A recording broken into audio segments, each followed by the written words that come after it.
Salut à tous les amis, c'est Aiken, j'espère que vous allez bien. Aujourd'hui on se retrouve dans une nouvelle vidéo où là j'ai pas envie de vous partager un thread d'horreur, j'ai envie de vous parler d'une histoire qui m'a énormément intéressé, une histoire qui concerne du paranormal. Dans le domaine du paranormal, dans les histoires qui peuvent dater un petit peu, on va avoir deux groupes, si on peut dire ça comme ça, qui vont ressortir. D'un côté les Warren et d'un autre côté Harry Price. Je vais vous faire un rapide récapitulatif si vous ne savez pas qui est l'un et l'autre. Les Warren, eux, ils vont aborder les sujets paranormaux d'un point de vue spirituel, notamment par l'intermédiaire de Lorraine Warren qui elle est médium, il me semble, si je dis pas de bêtises. Et eux, ils vont intervenir généralement quand il y a un problème. Vous connaissez probablement l'histoire d'Annabelle, donc Annabelle, elle commence à s'attaquer un petit peu à des gens, les Warren arrivent et ils vont dire ok, il y a un démon, etc. On prend la poupée. On va dire les Warren vont plus intervenir du coup quand il y a un danger concernant la vie humaine. Harry Price, lui, il est plus dans l'expérimentation des choses. C'est un scientifique, donc lui, il va aborder les phénomènes paranormaux d'un point de vue scientifique. Il ne remet pas en cause la parole des gens qui viennent le voir. Lui, il se consacre uniquement aux faits, il fait des tests pour voir si effectivement il y a du paranormal ou pas. Grosso modo, si jamais tu es en danger à cause d'un démon, va voir les Warren, pas Harry Price, parce que Harry Price, il va venir te voir, il va faire « Ah ouais, ok, il y a un fantôme, chais ». Et dans cette vidéo, on va voir une des enquêtes d'Harry Price que j'ai trouvé intéressante parce qu'elle parle d'une rencontre avec un fantôme. Si la vidéo vous plaît, n'hésitez pas à la liker et à vous abonner à la chaîne. N'hésitez également pas à venir me voir sur Instagram. Je poste des photos, des stories, je demande votre avis. Je vous tease d'ailleurs parfois certains trucs en avance par rapport à YouTube. Et c'est là-bas aussi que vous pouvez m'envoyer les expériences flippantes que vous avez pu vivre, soit sur Instagram, soit directement si vous n'avez pas Instagram, via le mail qui se trouve dans la description. J'espère que vous êtes bien installés et on est parti pour aller voir ensemble cette histoire de fantôme. Ouh. Cette histoire commence le 8 décembre 1937. La société où travaille Harry Price reçoit un appel d'une dame qui souhaite parler à Harry Price en personne. Harry Price, à ce moment-là, est réputé, surtout à Londres. Ses interventions dans des cas de paranormal ont été relatées dans la presse, donc on va dire c'est quelqu'un dans le milieu. Cette dame veut contacter Harry Price parce qu'elle a lu un des témoignages de l'homme concernant des maisons hantées et elle aime bien sa manière d'aborder les choses, donc elle voudrait lui soumettre une proposition. Elle lui dit « Je peux vous faire rencontrer un esprit d'une autre manière que tout ce que vous avez déjà pu voir par le passé. » Entendez-la, qu'elle dit clairement qu'elle peut communiquer avec un esprit, qu'Harry Price peut assister à cet échange et que ça va être différent des trucs qu'il a vu, parce que Harry Price, ce qu'il a vu, ça va être un objet qui se déplace, ce genre de choses, mais il a jamais vu vraiment de ses yeux un esprit ou entendu. Et cette affaire est une affaire intéressante pour Harry Price parce que lui vit à Londres, sa société se trouve à Londres et la dame qui l'appelle vit à Londres également, dans un très bon quartier. Donc à ce moment-là, pourquoi pas le faire? En plus, cette dame organise tous les mercredis soirs une séance de spiritisme avec ses amis. Il y en a, ils aiment se faire des soirées Netflix and chill, il y en a, ils aiment se faire des grosses sessions gaming, et il y en a d'autres, ils aiment se faire des séances de spiritisme. Qui sommes-nous pour juger? La dame dit qu'elle peut rentrer en contact avec un esprit, l'esprit d'une jeune fille, qui porte le nom de Rosalie. Harry Price, il se dit ça pue un peu, ça semble un peu trop beau pour être vrai. En plus de ça, le soi-disant esprit se matérialise pendant ces séances, c'est-à-dire qu'on peut le voir. Donc d'un côté, le scientifique qu'il est se dit c'est une aubaine, mais l'homme un peu précautionneux lui se dit est-ce qu'on ne tendrait pas un petit piège? De vous à moi, si on vous invite à une séance de spiritisme et que la personne qui vous invite, vous ne la connaissez pas, vous n'en avez jamais entendu parler, n'y allez peut-être pas. Ce qu'il faut savoir aussi, c'est que, alors je ne mets pas en cause toutes les séances de spiritisme, mais il y en a certaines, surtout à l'époque, pour avoir de l'argent, pour gagner de l'argent facilement, qui étaient totalement fausses. C'était un traquenard, il y avait une personne qui faisait sa séance de spiritisme, et il y avait un complice qui faisait bouger des trucs et tout pour faire croire qu'il y avait un fantôme, alors qu'en fait, pas du tout. Donc Harry Price, il se dit, est-ce qu'on ne voudrait juste pas m'extorquer de l'argent? Il continue de converser avec la dame qui l'a appelé, et la dame lui informe que pour participer à la séance de spiritisme, il y a des conditions à remplir. Ce sont des conditions en soi qui peuvent se comprendre. Ne pas révéler l'identité des participants à la séance de spiritisme, parce que tout ce qui est paranormal à cette époque-là, c'est un petit peu tendu à aborder, et personne, surtout de la bonne société, ne veut être associé à ce genre de choses. Ça a un peu changé aujourd'hui, quoique, mais à l'époque, une mauvaise rumeur pouvait provoquer un scandale et entacher la réputation de bonne famille. Donc, on garde l'anonymat sur ceux qui participent à cette séance. Autre condition, si Harry Price assiste effectivement à l'apparition d'une entité, il ne doit pas s'offusquer et tout de suite essayer de faire une enquête scientifique sur le tas, parce que ça pourrait potentiellement bouleverser le fantôme. Parce qu'il y a une personne dont l'identité est révélée qui participe à ces séances, c'est que la mère du fameux fantôme de Rosalie se trouve là. Et elle, sa dernière envie, c'est que son enfant, qu'elle arrive à voir sous l'état d'esprit, ne vienne plus la voir parce qu'elle a été choquée par ce qui a pu se passer pendant une séance. Harry Price ne doit pas non plus amener un objet qui pourrait faire de la lumière, il ne doit pas chercher à parler ou à toucher à l'entité sans son autorisation. En gros, il doit garder l'anonymat sur l'événement et ne pas interagir avec l'entité. La dame qui l'a appelé lui fait confiance, normalement elle fait signer un document qui engage les participants à se tenir aux règles, mais Harry Price étant quelqu'un de réputé, elle décide de lui accorder sa confiance et de ne pas lui faire signer ce type de document. Mais ce qu'on lui propose, c'est qu'en échange de l'acceptation de ces règles, Harry Price pourra avoir un contrôle absolu sur le lieu où se passe la séance de spiritisme, mais également sur les participants. C'est-à-dire qu'il pourra retourner la maison où se passe la séance dans tous les sens pour s'assurer qu'il n'y a pas de piège qui pourrait justifier de l'apparition d'une entité, qu'il n'y a pas de traquenard. Il pourra faire ça avant ou après la séance, mais par contre pendant la séance, il reste assis à sa place. Harry Price, toujours un peu dubitatif suite à cette proposition, heureusement qu'il accepte pas non plus son broncher, dit qu'il recontactera la dame pour l'informer de s'il accepte ou pas de participer à cette séance. C'est quelques jours plus tard, le 13 décembre, qu'Harry Price écrit à la dame qui l'a invité pour lui dire qu'il acceptait l'invitation. 2 jours plus tard, le 15 décembre, Harry Price se rend donc à cette fameuse séance de spiritisme, et laissez-moi vous dire que ce qu'il a vu ce soir-là, c'est quelque chose qui l'a marqué à vie. Harry Price se rend donc à la maison de la dame qui l'avait invité. C'était une grande maison.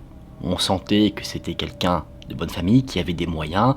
En plus, la maison se trouvait dans une rue très bien fréquentée, autant vous dire qu'on était dans la bourgeoisie londonienne. Il s'est rendu sur place aux alentours des 19h, la séance commençait à 20h, et il a commencé déjà, vu que la séance n'avait pas commencé, à checker un petit peu la maison. Il regarde les portes, les fenêtres, toutes les issues, et il est accueilli ensuite dans la salle à manger par la personne qui l'a invité, donc une dame, son mari et leur fille, qui était à peu près âgée de 17 ans. Tout le monde s'est assis à table pour dîner, avant la séance, et pendant ce repas, on lui a raconté l'histoire de l'entité qui se présente à chaque fois pendant cette séance de spiritisme, le fameux fantôme qui s'appelle Rosalie. Avant de commencer de parler d'elle, Harry Price se rend compte que le couple qui l'a invité avait quelques connaissances sur le spiritisme, sur le psychisme. Psychisme, c'est la spécialité d'Harry Price, et qu'ils avaient déjà lu certains des ouvrages de notre homme, et donc ils étaient un petit peu fans, donc heureux de le rencontrer. La dame qui a invité Harry Price, et ça m'énerve de dire à chaque fois la dame qui a invité Harry Price, donc on va l'appeler Lady.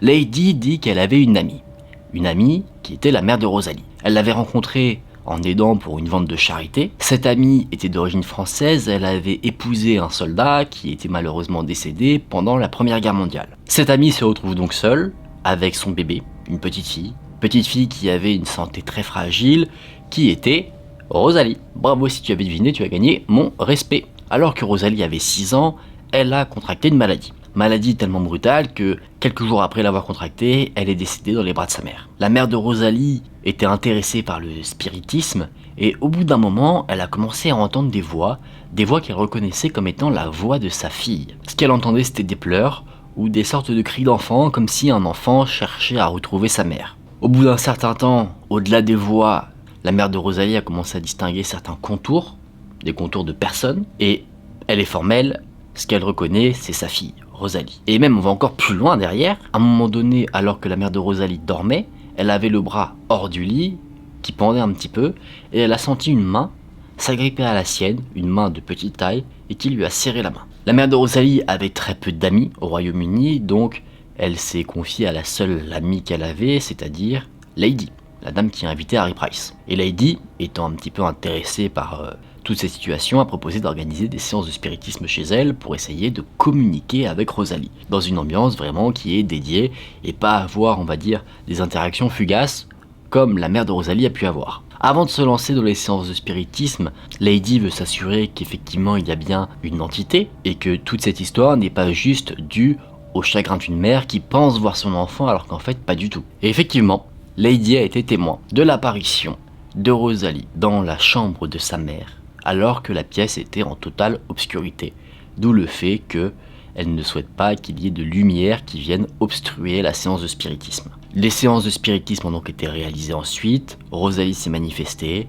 elle venait, elle parlait essentiellement à sa mère, et elle répondait uniquement à des questions simples. Limite, elle répondait aux questions par oui ou par non. Le fantôme de la fillette semblait très timide, et au fur et à mesure des séances, des modifications ont été apportées, ils ont réussi à ajouter un peu de lumière pour qu'on puisse voir la matérialisation de Rosalie d'une meilleure manière, qu'elle soit, on va dire, plus nette. Et Lady à force de ces séances, a remarqué que le fantôme n'était pas inquiet, ou en tout cas, ça ne le dérangeait pas que de temps en temps, il y ait un visiteur occasionnel qui participe à la séance.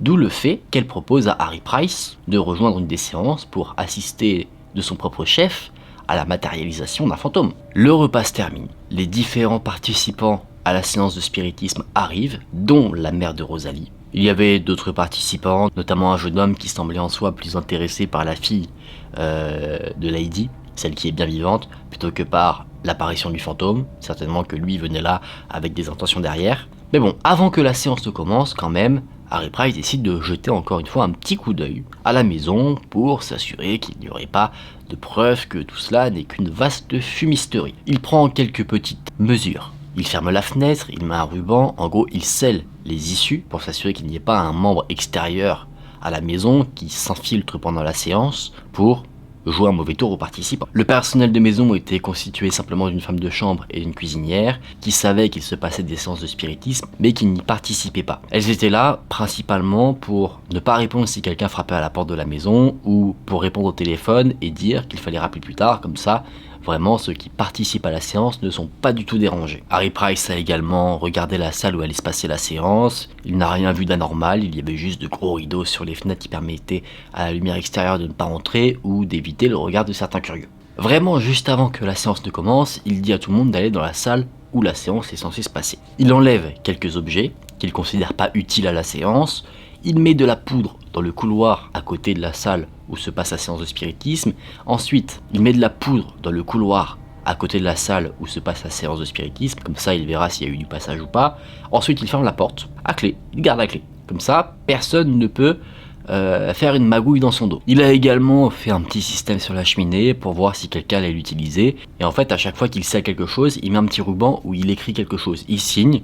Et en fait, ça lui permet de voir si quelqu'un touche au ruban, essaye de faire quelque chose. Tout le monde est censé savoir ce qui se passe, donc dans la logique des choses, tout ce qu'il a placé n'est pas censé bouger.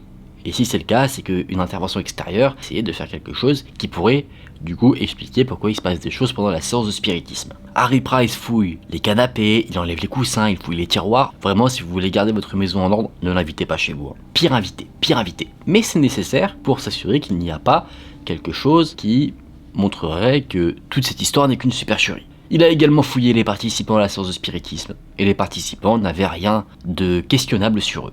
Donc, tout semble clean, les personnes ne semblent pas être des complices qui pourraient faire quelque chose, qui pourraient créer des sortes de phénomènes paranormaux, donc, ça y est, la séance de spiritisme peut commencer. Sur la source que j'ai utilisée, on a un petit dessin qui a été réalisé par Harry Price qui montre comment était réalisée la pièce. On a les sièges au milieu où sont installés les divers participants à la séance. Le numéro 1, c'est une petite table où il y avait une radio dessus. Le 2, c'est une cheminée. Le 3, le chauffage électrique. 4, un buffet. Le numéro 5, une table d'appoint. 6, le canapé. Le numéro 7 est une fenêtre avec des rideaux. Au bout d'une vingtaine de minutes, après que tout le monde a un petit peu bavardé, Lady dit que la séance va commencer et elle demande donc le silence. Elle va allumer la radio et elle met une petite musique. La radio avait des boutons lumineux et ces boutons-là, la salle étant en obscurité, l'illuminaient. Donc avec cette lumière, Harry Price arrivait à voir distinctement l'ensemble des participants. Et il a remarqué d'ailleurs que la mère de Rosalie était déjà en larmes. Au bout de quelques minutes, le mari de Lady s'est levé et a éteint la radio. Toute la pièce était silencieuse et la mère de Rosalie a murmuré doucement son prénom. Elle l'a murmuré pendant une vingtaine de minutes. De temps en temps, Lady appelait également la jeune fille. Et avec le temps qui passe, Harry Price, au bout d'un moment, il commence à être mal à l'aise. Il se demande dans quoi il s'est fourré le bouc. On lui avait prévenu que ces séances avaient un petit caractère sacré, qu'il pouvait y avoir pas mal d'émotions, mais il ne s'attendait pas à assister à autant de pleurs. C'est quand l'horloge a sonné les 22h que là, la mère de Rosalie a dit « ma chérie ». Immédiatement, Lady, l'hôte de cette séance, se penche vers Harry Price et dit « elle est ici, ne dites rien ». Et Harry Price, après ces quelques mots, ressent une présence, juste à côté de lui. Mais ça a été vraiment soudain. C'est pas comme si on sentait que quelqu'un s'approchait, c'est comme si la présence était apparue à côté de lui, sans qu'il s'en rende compte. Et cette présence-là, il ne la voyait pas. Il la ressentait seulement. Il y avait une odeur, il n'y avait pas avant dans la pièce, qui n'était pas désagréable, mais qui était bizarre. Harry Price, avec sa vision qui s'ajuste à l'obscurité, remarque que la mère de Rosalie a un comportement très maternel, comme si en fait elle cajolait son enfant, et au bout d'un moment il a entendu des bruits de pas, de piétinement, comme si des petits pieds en fait se précipitaient. Et c'est là qu'il a senti quelque chose toucher le dos de sa main qui était posée sur sa jambe. Harry Price ne comprend pas, il a tout de suite envie d'analyser ce qui se passe, sauf qu'il respecte les conditions qu'on lui a imposées. Il décide de ne rien faire, juste de ressentir. La sensation qu'il décrit, c'est que quelque chose de doux et de chaud a effleuré sa main. Harry Price entend la mère de Rosalie qui continue de parler à son enfant, mais elle semble de moins en moins émotive. On sent que avant elle était en train de pleurer à chaudes larmes, mais que là elle commence à se calmer. Et quand elle commence à se calmer, là, Lady demande à la mère de Rosalie si Harry Price peut toucher l'entité. On lui dit oui, et on lui demande de tendre son bras gauche. C'est ce qu'il fait, et là, truc incroyable. Il sent au bout de sa main un corps humain. Il sent que c'est un corps nu, et donc il tapote un petit peu. Attention, pas d'esprit mal placé.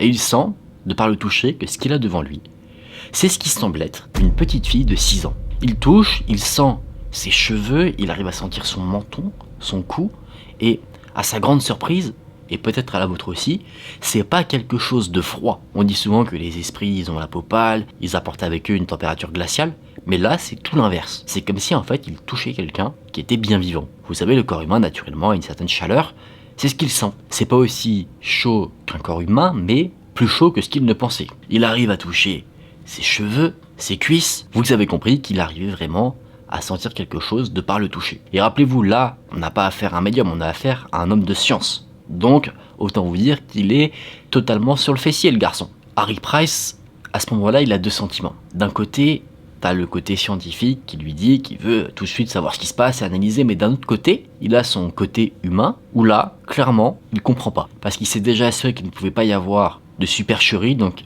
il comprend pas comment on aurait pu le duper, et il est sûr que la mère de Rosalie ne fait pas partie de cette comédie si c'en est une, parce que elle, son émotion est bien réelle, ça se sent. Harry Price se demande s'il peut s'approcher un peu plus de la jeune fille, on lui donne l'autorisation, donc il rapproche sa chaise, et là, il peut utiliser ses deux mains pour toucher l'entité. Il continue de toucher, et là du coup il a des raisonnements scientifiques, il se dit donc un esprit et un être humain sont similaires en fait. Quelque chose de fou, parce que ça change radicalement de l'image qu'on a des fantômes, c'est que Harry Price pose sa main sur le cou de la jeune fille et il prend son pouls. Et vous savez, normalement quelqu'un qui est mort, son cœur ne bat plus. Mais là, c'est 90 pulsations par minute, ce qui correspond au pouls moyen d'un enfant âgé entre 2 et 7 ans. Harry Price a poussé le vis, il a placé son oreille sur la poitrine de l'enfant et il entendait son cœur battre. Harry Price prend les deux mains de la fillette dans les siennes et il demande à des participants de parler. Il se dit que peut-être c'est juste quelqu'un qui imite un enfant. Sauf que non, il entend bien tous les participants parler à leur place respective. Sauf que là, encore une fois, Harry Price, ce qu'il a, c'est uniquement des sensations de toucher. Il demande donc l'autorisation à pouvoir éclairer légèrement, évidemment, l'entité qui se trouve devant lui. On prend des miroirs pour diriger un petit peu de lumière douce, et on remonte des pieds jusqu'au haut du corps. Harry Price se retrouve donc devant une enfant, une fillette, mais il y a une certaine lueur. On voit distinctement qu'il y a un corps, mais entouré d'une sorte d'aura. Il n'y a rien à dire de plus concernant son physique, à part qu'elle semblait un peu pâle, et dans ses yeux, qui étaient foncés de base, il y avait une sorte de lueur qui semblait se manifester. Le visage de la jeune fille était assez fermé, il n'y avait aucune émotion qui transparaissait sur son visage. Harry Price est vraiment stupéfait devant ce qu'il voit, et là, la mère de Rosalie demande maintenant que l'examen, on va dire, physique de Rosalie cesse. Harry Price souhaite maintenant qu'il a vu de ses yeux quelque chose, voir un petit peu comment cette entité interagit. Donc il demande s'il peut poser des questions à Rosalie. Néanmoins, apparemment ce soir-là, Rosalie n'a pas trop envie de parler. Donc on prévient Harry Price que c'est possible qu'elle ne réponde pas à toutes les questions. Il a posé plusieurs questions. Il a demandé où Rosalie habitait, qu'est-ce qu'elle faisait là, est-ce qu'elle a des jouets là où elle se trouve. En gros, il pose des questions un peu bateau. Sauf que à toutes ces questions, Rosalie ne donne aucune réponse. Harry Price est assez frustré et il décide de terminer par une ultime question. Il dit « Rosalie, aimes-tu ta maman ?» Et là, d'un coup, les yeux de la jeune fille se sont illuminés et elle a répondu « Oui ». À peine elle avait répondu, sa mère s'est levée et elle a pris sa fille dans ses bras pour la câliner. Tout le monde était très ému, tout le monde pleurait, même Harry Price, qui est un homme qui en a vu des choses, avait la petite larmichette à l'œil. Et c'est au bout de 15 minutes, après cela, que Rosalie a disparu. Elle a disparu comme ça, sans bruit, sans dire au revoir, rien du tout. Et c'est à 23h que Lady annonce que la séance de spiritisme est maintenant terminée. Toutes les lumières sont allumées de nouveau, Et donc maintenant, Harry Price a le champ libre pour réaliser toute l'enquête qu'il souhaite. Il peut faire ce qu'il veut, il peut enquêter maintenant qu'il a vu de ses yeux ce qui se passait, peut-être qu'il va avoir des théories, peut-être qu'il va vouloir enquêter dans un axe ou dans un autre. Première chose qu'il fait, c'est de regarder si tout ce qu'il a scellé était toujours scellé. C'était le cas. Aucune trace non plus sur la poudre. Et donc, à la fin de cette soirée, Harry Price est parti. Il a remercié Lady, son mari, pour l'invitation. Et donc, il est parti après avoir vécu une soirée assez déroutante. Tellement choqué de ce qu'il a vécu, peu de temps après être arrivé chez lui, Harry Price a commencé à écrire ses conclusions suite à cette soirée. Sauf que là, Harry Price il fait face à un problème. C'est que par écrit, il n'arrive pas à expliquer vraiment ce qui s'est passé, vraiment à quel point c'était incroyable. Parce que vivre la chose, évidemment, ça renforce beaucoup plus le truc que de le lire. Il se dit que si jamais il écrit le truc, les gens vont lire son article et ils vont se dire « Ouais, un mec, il pense avoir vu des choses et basta ». Alors qu'en soi, eh bien, c'était vraiment quelque chose de fantastique qu'il a vécu. Ce qu'il regrette aussi, c'est de ne pas avoir pu vivre cette expérience dans son laboratoire, parce que du coup, si ça avait été le cas, il aurait pu vraiment venir avec des preuves et montrer au monde entier qu'il y a bien une vie après la mort. Évidemment, il y a toujours un doute qui subsiste, il se dit est-ce que c'est vraiment vrai ? Est-ce que c'est un canular ? Si c'est un canular, c'est quand même quelque chose de très bien monté, parce que la mère de Rosalie, elle, son émotion est réelle, donc ça veut dire qu'on joue en plus avec elle, donc il pense vraiment que tout ce qu'il a vécu, donc lui, sa théorie, c'est plutôt que ce qu'il a vécu est vrai, plus en tout cas que non, c'est un canular. Harry Price se dit aussi qu'il aurait dû agir différemment pendant la séance de spiritisme, qu'il aurait dû avoir quelques gestes scientifiques, c'est-à-dire pourquoi pas prendre les empreintes digitales de Rosalie, mais qu'il était tellement stupéfait sur le moment qu'il n'y a pas pensé du tout. Ce qui est, je pense, totalement compréhensible. Je pense que chacun d'entre nous, on assiste à quelque chose de la sorte, on n'y penserait pas. Finalement, Harry Price révèle l'histoire de Rosalie, il partage son compte-rendu, et beaucoup disent qu'il a inventé toute l'histoire. Et qu'en fait, il aurait créé une histoire à partir d'un autre truc qu'il avait fait dans une autre maison. Certains proches d'Harry Price l'ont soutenu, ils ont dit qu'ils l'ont vu après cette expérience et que lui, pendant plusieurs jours, était assez choqué, il se remettait pas trop de ce qu'il avait vécu. Et un truc vient plus tard, encore une fois, ajouter du trouble sur cette histoire. Quelqu'un, de manière anonyme, envoie une lettre à la société où travaille Harry Price. Dans les années 1960, donc vraiment des années après, une personne dit avoir joué le rôle de Rosalie pendant les séances de spiritisme. Donc ça veut dire que cette personne qui était enfant à ce moment-là était maintenant adulte, et qu'en fait cette personne avait fait l'actrice à la demande du vrai père de Rosalie qui en fait n'était pas mort. Il n'aurait jamais été mort à la guerre, il avait en fait fait cela pour de l'argent. Donc là, c'est quelque chose d'assez perturbant parce que pour Harry Price, l'enfant était tout comme vivant, donc ça pourrait éventuellement coller au truc de c'était bien une actrice. Mais ce que Harry Price n'a jamais su expliquer, c'est comment cet enfant s'est retrouvé dans une pièce qui était scellée comme ça. Peut-être qu'il y avait un passage secret, quelque chose de sophistiqué qui aurait pu permettre ce genre de choses, mais en tout cas, cette affaire-là, ce mystère concernant cette apparition, eh bien il a encore d'actualité. Donc, grosso modo, soit on pense qu'effectivement Harry Price a assisté à l'apparition d'une entité, l'entité d'un fantôme, enfin l'entité qui s'appelle Rosalie, ou alors on peut se dire que effectivement il a plutôt été victime d'un canular que lui, bien qu'il ait pris des mesures, n'a pas réussi à identifier. On en a fini pour cette histoire les amis, j'espère qu'elle vous a plu. Franchement j'ai trouvé que c'était une histoire vraiment incroyable. C'est dommage qu'il y ait ces sortes de révélations à la fin, révélations qu'on peut prendre ou pas, où on nous dit qu'en fait tout ça n'était qu'une vaste supercherie. Après c'est possible, évidemment, on peut se dire que la personne adulte a voulu confesser, éclaircir un petit peu le brouillard de cette affaire, mais d'un autre côté tu te dis, ce serait tellement incroyable qu'il y ait vraiment que de la vérité dans l'apparition de ce fantôme, surtout en plus de ça, comme je vous l'ai dit, Harry Price est quelqu'un qui est loin d'être crédule, donc il a pris quand même pas mal de mesures, c'est un homme de science, qu'on ne dupe pas facilement, donc si lui a réussi à être dupé, c'est vraiment que les personnes qui ont organisé ce canular étaient très bons. Mais moi je préfère me dire, parce que l'histoire est beaucoup plus belle comme ça, que l'apparition de Rosalie était vraiment réelle. En tout cas les amis, n'hésitez pas à me dire vous en commentaire ce que vous avez pensé, pour vous, canular ou pas, réelle apparition. Si la vidéo vous a plu, n'hésitez pas à la liker et à vous abonner à la chaîne. N'hésitez également pas à faire un petit tour sur Instagram, à me dire ce que vous avez pensé de la vidéo. Envoyez-moi un DM, je vous lis tous de toute manière, même si j'ai pas le temps de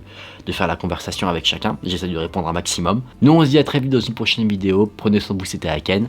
Salut!